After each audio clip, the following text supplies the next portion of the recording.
Assalamualaikum warahmatullahi wabarakatuh.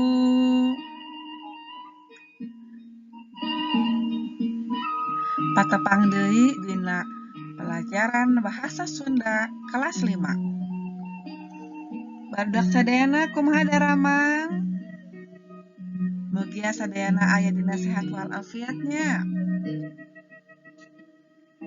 Yuk, sata acan kawitan urang sami-sami macakeun basmalah.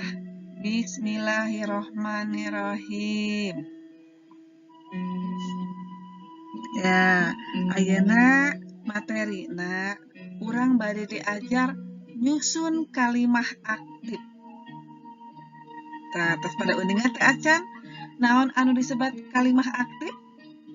Yuk, sate acan urang nyusun kalimah aktif, Ibu bade medar naon anu disebat kalimah aktif teh. Ya, kalimah aktif teh nyaeta kalimah anu jejerna ngalakukeun pagawean.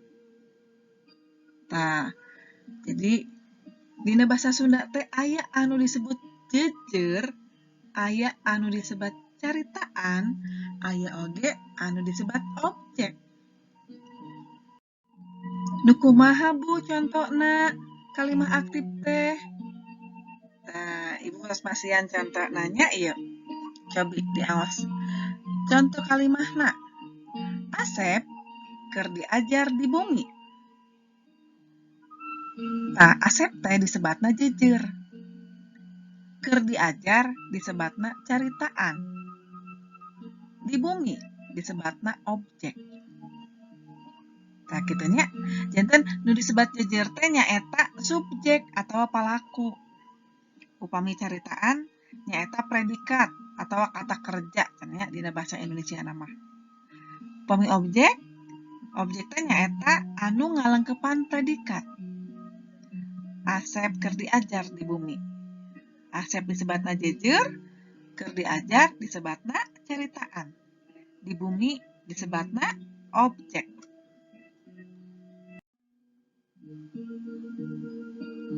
Cobi urang titenan contoh hiji deui.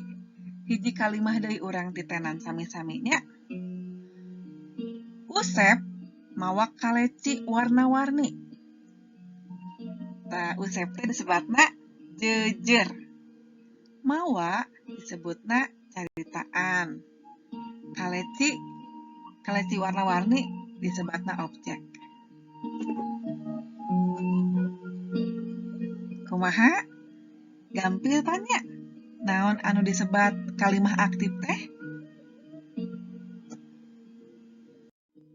Tah, upami hidep parantos ngartos, hayu urang latihan nyusun kalimah aktif. Cobi buka buku pengajaranana kaca 13. Ya, dina buku pengajaranna atanapi buku paketna cobi dibuka dina kaca 13. Tah, didinya urang bade diajar nyusun kalimah aktif. Bari dibuka, atas dibuka bukuna. Tah, dina nomor hiji aya kalimah aktif anu teu acan nyusun. Tah, tugasna ayeuna hidep nyusun ya. Tadi pan ku Ibu kalimah aktifna tos dijelaskeun. Tah, ayeuna urang disusun. Contona ye.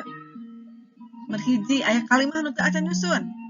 Nyeboran, seger, deui, winda, sangkan, kembang tangkal. Urang pilari heula jejerna saha? Jejerna naon? Nah, di dieu aya jejerna teh winda. Jadi urang dikawitan ti winda. Winda nyeboran, tangkal kembang sangkan seger deui. Nah, upami dipedar winda teh jejer. Nyeboran caritaan nya atanapi anu ngalakukeun pagawean. Tangkal kembangna objek nya gitu. Gampil kan? Nah, mangga engke hidep dibuka di latihan. Ti nomor hiji teu sawios diserat deui di nomor hiji. Latihanna nomor hiji dugika 10-nya mangga tiasa diserat di buku tulis. Pamit ngartos atau masih bingung, mangga engke tiasa naroskeun ka ibu. Atanapi tiasa ka ibu rama di bumi oge nya pamit teu acan ngartos. Mangga diantos ke Bu Neri tugasna nya. Hatur nuhun, mugia dipaparin kalancaran, kasehatan, tur kabagjaan. Ya, sanaos ayeuna urang masih diajar daring, tapi urang kedah bagea. Mugi Allah maparin ridona saenggalna urang tiasa diajar deui. Nuhun. Tur nuhun. Assalamualaikum warahmatullahi wabarakatuh.